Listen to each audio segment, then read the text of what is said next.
गरुड़ पुराण अध्याय 10वां।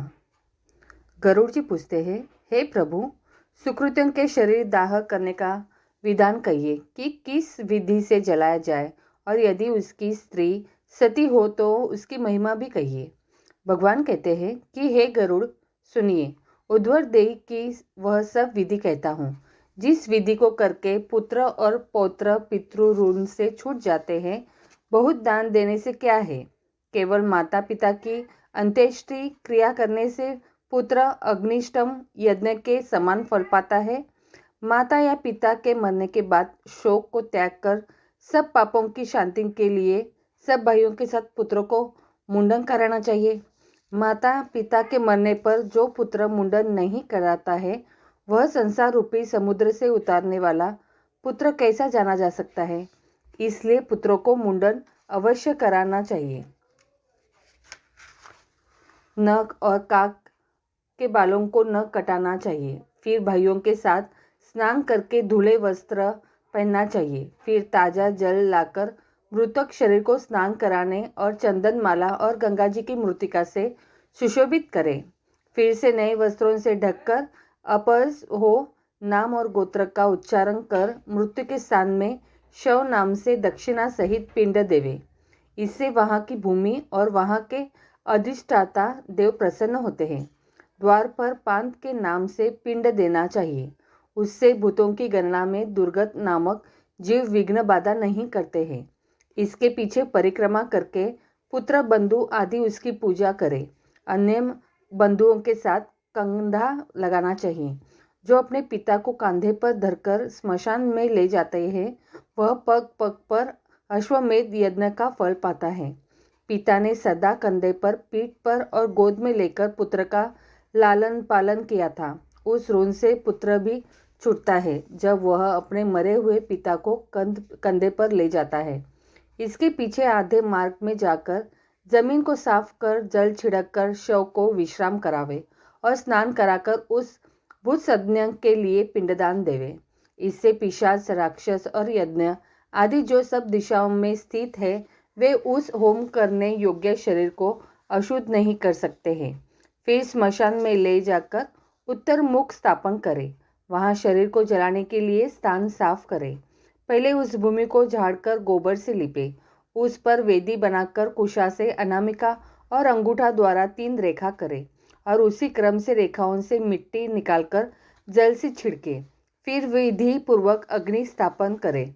पुष्प और अक्षतों से क्रव्याद संज्ञक देवता का पूजन कर लोमभ्य स्वाहा, त्वगम्य स्वाहा, मध्यम्य स्वाहा इत्यादि अनुवाक के वेद मंत्रों से विधि पूर्वक होम करें। फिर प्रार्थना करें, तुम भूतों के पालक और जगत की योनि हो, इसलिए मरे हुए सांसारिक जीव को स्वर्ग में भेजिए। इस प्रकार अग्नि की प्रार्थना करके वहाँ चंदन, तुलसी, ढाक और पीपल की लकड़ियों से चिता बनावे। उस चिता पर मुर्दे को रखकर उस प्रेत के नाम से शव के हाथ 2 पिंड देवे। चिता छोड़ने के बाद से प्रेत संज्ञा हो जाती है। प्रेत कर्म के जानने वाले कोई कोई साधक नाम से या मृतक के नाम से अथवा प्रेत के नाम से चिता पर पिंड देते हैं। इस प्रकार 5 पिंडों के शव में आहुति पाने की योग्यता होती है। ऐसा न करने से पूर्वोक्त राक्षस आदि विघ्न करते हैं। प्रेत के लिए 5 पिंड देकर तृण आदि में अग्नि लेकर पुत्र अग्नि देवे, परंतु पंचक में दाह न करे। जो पंचकों में मरता है वह गति नहीं पाता। पंचकों में मरे हुए का दाह नहीं करना चाहिए। दाह से अन्य की मृत्यु होती है। घनिष्ठा के आधे से लेकर रेवती के अंत तक 5 नक्षत्र पंचक संज्ञक है। ये दाह के योग्य नहीं है। यदि दाह करे तो अशुभ होता है। इन पूर्वोक्त 5 नक्षत्रों में मरने से उसके घर में हानि होती है, अथवा उसके पुत्रों या गोत्र वालों में कुछ विघ्न हो जाता है, अथवा इन नक्षत्रों में दाह करना ही हो तो विधि पूर्वक करे। सब दोषों की शांति के लिए उस दाह की विधि तुमसे कहता हूँ। हे गरुड़, कुशा के 4 पुतले बनाकर और उन नक्षत्रों के मंत्रों से अभिमंत्रित कर शव के पास उन पुतलों को रख दे। फिर नक्षत्रों के मंत्रों से होम करके प्रेता जयता इस मंत्र से प्रेत का नाम संपुटित कर होम करे। फिर उन पुतलों के साथ उसका दाह करे। इसके पश्चात सपिंडन श्राद्ध के दिन पुत्र विधि से पंचक शांति करे। दोषों की शांति के लिए तिलों का पात्र, सोना चांदी रत्न और घी से भरा हुआ कांसा का पात्र देवे। इस प्रकार की शांति की विधि करके जो दाह करता है उसको विघ्न नहीं होता और प्रेत की गति हो जाती है। इस प्रकार पंचक से दाह होता है। पंचक न तो केवल मृतक दाह होता है, अगर उसकी स्त्री सती होनी चाहे तो उसका भी उसके साथ दाह करे। उसकी यह विधि है। पति के हित में तत्पर पतिव्रता स्त्री जब पति के साथ ही जाना चाहे तो वह स्नान करे, फिर कुमकुम अंजन और उत्तम वस्त्र आभूषणों को धारण कर ब्राह्मणों को तथा अपने कुटुंबियों को दान देवे। फिर गुरु को नमस्कार कर मकान से बाहर निकले और मंदिर में जाकर भगवान को भक्ति से प्रणाम करे। वहाँ सब आभूषणों को समर्पण कर नारियल लेवे और लज्जा और मोह को छोड़कर शमशान में जावे। वहाँ सूर्य को नमस्कार कर चिता की परिक्रमा करे और चिता को फूलों की सेज समझकर उस पर चढ़े और अपनी गोदी में पति को सुलावे। अपनी सखियों को नारियल देकर चिता जलाने की आज्ञा देवे। अग्नि को गंगा जल के समान शीतल समझकर शरीर को जलावे। यदि स्त्री गर्भिणी हो तो पति के साथ शरीर को न जलावे, किंतु बालक होने के बाद उसका पालन पोषण कर सती होवे। जो पति के शरीर को लेकर स्त्री अपने शरीर को जलाती है तो अग्नि उसके अंगों को ही जलाती है, परंतु उसके आत्मा को पीड़ा नहीं देती है। जैसे अग्नि में धोकी हुई धातुओं का मल जल जाता है, उसी प्रकार अमृत तुल्य अग्नि से सती स्त्री अपने पापों को जला देती है। जैसे शपथ आदि में शुद्ध सत्य और धर्मयुक्त मनुष्य गर्म लोह पिंड से कभी नहीं जलता है, वैसे ही पति युक्त स्त्री कभी नहीं जलती है, अर्थात जलने में कष्ट नहीं होता है, परंतु मृत पति की अंतरात्मा के साथ उसकी आत्मा मिल जाती है। जब तक स्त्री अपने शरीर को पति के साथ अग्नि में नहीं जलाती है तब तक वह स्त्री शरीर से कभी नहीं छूटती है। इसलिए सब प्रकार यत्न करके मन वचन और कर्म से अपनी पति की सेवा करे और मरने पर उसके साथ सती हो जावे। पति के मर जाने पर जो स्त्री पति के साथ अग्नि में जल जाती है, अरुंधति के लिए समान होकर स्वर्ग लोक में निवास करती है। वहाँ स्वर्ग में पति से भी अधिक शोभा वाली वह स्त्री अप्सरा गणों से पूजित होकर तब तक पति के साथ रमन करती है जब तक 14 इंद्र राज्य करते हैं। जो स्त्री पति के साथ सती होती है वह माता पिता और जहाँ ब्याही गई है इन 3 कुलों को पवित्र करती है। 3.5 करोड़ बाल जो मनुष्य के शरीर में होते हैं उतने ही वर्ष तक पति के साथ स्वर्ग में आनंद करती है। फिर सूर्य के तुल्य प्रकाशमान विमान में बैठकर पति के साथ रमन करती है और जब तक सूर्य और चंद्रमा है तब तक पति के लोक में निवास करती है। फिर बड़ी आयु वाली होकर निर्मल कुल में जन्म लेती है और वह पतिव्रता स्त्री फिर उसी पति को पाती है। जो स्त्री क्षण मात्र के दाह दुख से ऐसे सुख छोड़ देती है वह मूर्खा स्त्री जन्म भर विरह की अग्नि में जला करती है। इसलिए पति को शिवरूप जानकर उसके साथ शरीर जलावे। हे गरुड़, यदि स्त्री सती न हो तो केवल उस शव को ही जलावे। आधा दग्ध होने पर अथवा पूरा दग्ध होने पर शव का मस्तक फोड़े। गृहस्थियों का काट से और यातियों का मस्तक नारियल से तोड़ना चाहिए। पितृलोक की प्राप्ति के लिए उसकी कपाल क्रिया करके पुत्र इस मंत्र से घी की आहुति देवे।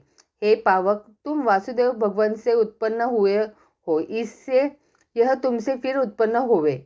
स्वर्गलोक के लिए यह तुम्हारे में हवि रूप हो, इससे तुम प्रज्वलित हो। इस प्रकार मंत्र से तिल युक्त घी की आहुति देकर बहुत जोर से रोना चाहिए, इससे मृतक को सुख पाता है। दाह होने के पीछे स्त्रियों को स्नान करना चाहिए, उसके बाद पुत्रादि पुरुषों को स्नान करना चाहिए। फिर नाम और गोत्र का उच्चारण कर तिल जल की अंजलि देवे। फिर नीम के पत्ते चबावे और मृतक के गुणों का बखान करे। आगे आगे स्त्रियां और पीछे पीछे मनुष्य घर को आवे। घर पर आकर फिर स्नान करे और ग्रास देवे। पत्तल में भोजन करे, परंतु घर का अन्न ना खावे। फिर मृतक की जगह को लिपकर 12 दिन तक रात दिन दक्षिणाभिमुख दीपक जलावे। हे गरुड़, सूर्य अस्त होने पर शमशान अथवा चौराहे पर 3 दिन तक मिट्टी के पात्र में दूध और जल देवे। कच्चे मिट्टी के पात्र को दूध और जल से भरकर डोर से बंधी हुई 3 लकड़ियों पर धरे और यह मंत्र पढ़े। शमशान की अग्नि से जल हो और भाई बंधुओं से त्यागे गए हो, इसलिए यह जल है और यह दूध है। जल में स्नान करो और दूध पियो। अग्निहोत्र वाले पुरुषों का चौथे दिन और अग्निहोत्रियों का तीसरे या दूसरे दिन विरोध रहित अस्थि संचय करें। उसकी विधि यह है, शमशान भूमि में जाकर स्नान कर पवित्र होवे और उनका सूत लपेटकर पवित्र पहने। फिर शमशान में रहने वाले भूतों प्रेतों के लिए यमायत्वा इस मंत्र से पुत्र मांस की बलि देवे।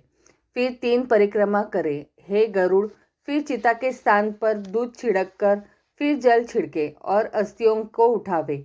उनको ढाक के पत्तों पर रखकर दूध और जल से धो, फिर उनको मिट्टी के पात्र में रखकर विधि पूर्वक श्राद्ध करे।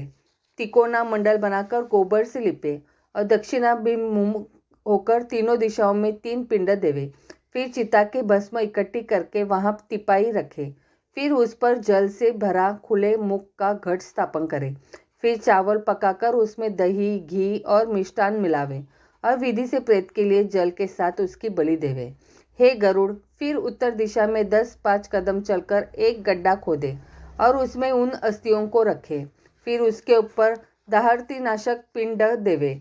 तदंतर गड्ढे से उस अस्थि पात्र को निकालकर जलाशय के पास ले आ जावे। वहां दूध और जल से बार बार हड्डियों को धोकर चंदन से या अधिकतर कुमकुम से उनको चर्चे।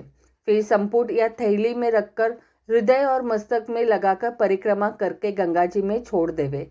10 दिन के भीतर जिसकी हड्डियां गंगा जी में डूब जाती है, उसका ब्रह्मलोक से फिर आना नहीं होता, अर्थात वह सदा ब्रह्मलोक में निवास करता है। जितने वर्ष तक मनुष्य की हड्डियां गंगाजल में रहती है, उतने 1000 वर्ष तक वह स्वर्गलोक में आनंद करता है। गंगाजल की लहरों को छूकर पवन जब मृतक को छूता है, तब ही उसके सब पाप शीघ्र छूट जाते हैं। भगीरथ अपने पूर्व पुरुषों के उद्धार के लिए बड़ी कठिन तपस्या है। तपस्या से गंगा देवी की आराधना कर उन्हें ब्रह्मलोक से लाए थे। गंगा जी का पवित्र यश तीनों लोकों में विख्यात है। गंगा जी ने भस्म हुए सगर के 60,000 पुत्रों को स्वर्ग में पहुंचाया है।